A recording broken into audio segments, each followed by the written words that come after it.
Hey everyone, how are you guys all doing? Today is Thursday, February 9th. I was thinking about it is Valentine's Day coming up, and it is one of my favorite holidays. I know. Captain always says, whatever holiday is coming up next is your favorite holiday. But I don't really know that that's true, because honestly I don't love 4th of July too much, because I don't love the fireworks, and Thanksgiving is good except for that time I got sick, and then that was not good. Sorry, I've got these little notices coming up on my tablet there, notifications, but I really love Valentine's Day because it is all about love, of course, and my favorite colors. So it's red and pink and purple. And I know that you guys also like red. Angelo likes red, just like Bima. And Rosie and June like purple and pink. I think June said her favorite is purple now. So all of those colors are out, and it's just so bright and pretty. So I have some Valentine's Day books I thought I would read. This first one is called The Valentine Bears by Eve Bunting. Pictures by Jan Brett, my favorite, Jan Brett. So this looked really cute. This is another one that I found at the library book sale. I believe it also belonged to a teacher because it has like a name written in the back. So I thought this would be a sweet little book to read this week, and I have my Little Hearts shirt on to go along with our Valentine book. So that's about all that's happening here.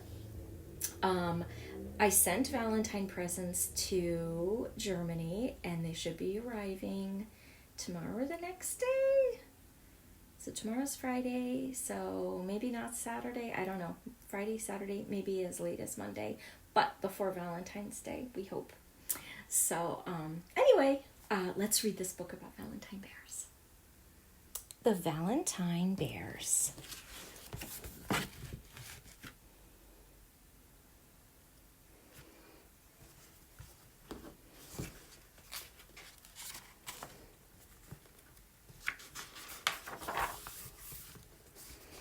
It was October 14th, and the bear's den was snug and secure for the winter. Mrs. Bear set her alarm for February 14th. Then she curled herself comfortably against Mr. Bear's back and listened to his snores. It was good to settle down for a long 4-month sleep. When the alarm went off 4 months later, Mrs. Bear could hardly believe it. It seemed as if she'd just gone to bed. "My," she said, yawning, "spring already." And then she remembered it wasn't spring yet. She'd set the alarm early for a special reason.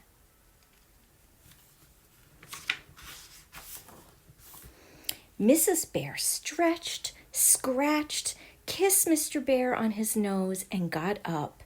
Mr. Bear could sleep through just about anything, and she was glad. She had things to do. First, she made a sign. It's nice to share Valentine's Day with someone you love. She tacked the sign on the wall so Mr. Bear would see it the instant he awoke.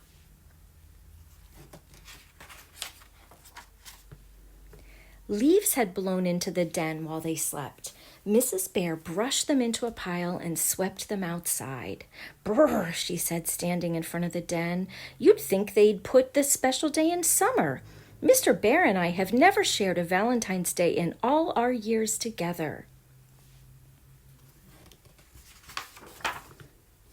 Mrs. Bear dug up the honey pot she'd buried in the fall. She pawed off the lid and smiled.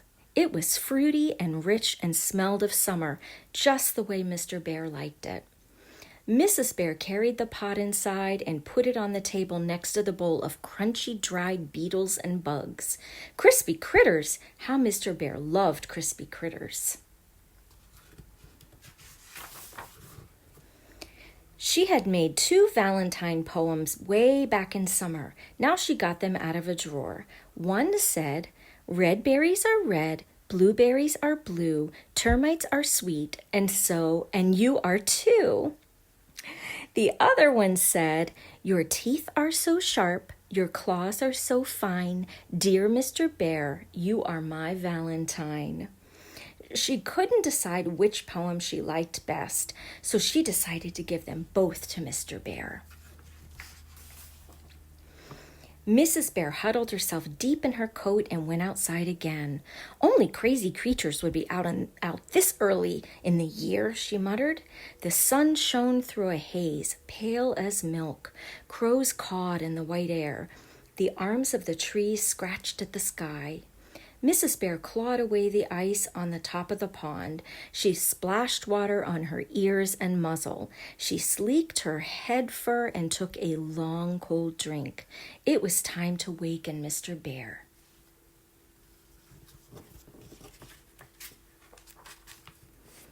Mr. Bear's snores drifted from the den, and she smiled. Mr. Bear could sleep through just about anything. Mrs. Bear shook his shoulder. "Time to get up, Mr. Bear." "Honk," snored Mr. Bear. Mrs. Bear shook harder. "Wake up, Mr. Bear." Mr. Bear shrugged her away and turned his face to the wall. "Just another 5 weeks," he begged.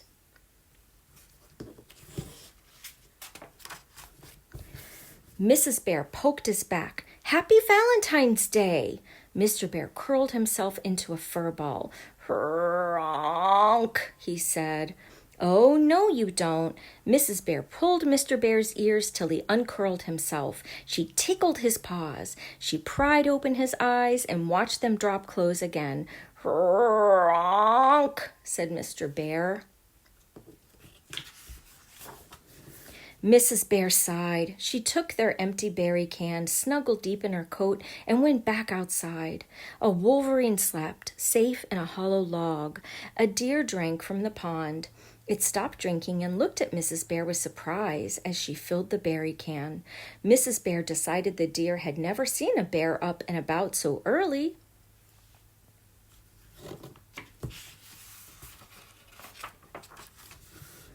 She carried the can of ice water inside. "I'm sorry about this, Mr. Bear," she said, "but you can't just keep on sleeping. This is a very special day. 1, 2, 3... Surprise! Mr. Bear shouted and sat straight up. It was a surprise, all right. Mrs. Bear jumped and the ice water splashed all over her. Mr. Bear hugged her. "You thought I could sleep through just about anything, didn't you?" he boomed. "Well, I fooled you. Happy Valentine's Day." He pulled a box from under his pillow. "I've had these here all along."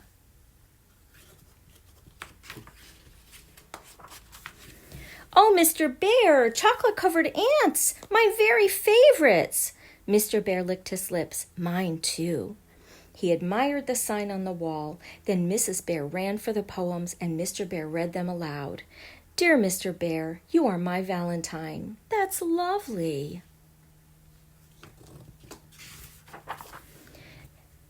His nose wrinkled. "Is that fruity, rich summer honey I smell?" Mrs. Bear smiled. "Will you join me at the table?" They sat together, sharing the Valentine treats, till shadows filled the den, and the bowl and the box and the honey pot were empty, and the special day was ended. And they went to sleep again until spring. The end. Did you guys like that book about the bears? I always found that so fascinating, how certain animals hibernate for the whole winter. Like, that just is so crazy to me, that they just go to sleep, and I mean, that's just what they have to do to survive the winter, right? Can you guys imagine sleeping for like months at a time? Like, if you went to sleep now and then you didn't wake up till spring, how crazy would that be? I don't like to sleep that much, so I really probably wouldn't like it. But I'm not a bear. We're not bears. So anyway, I hope you guys are tucked in all cozy and warm. I love you so much. Good night, honeys.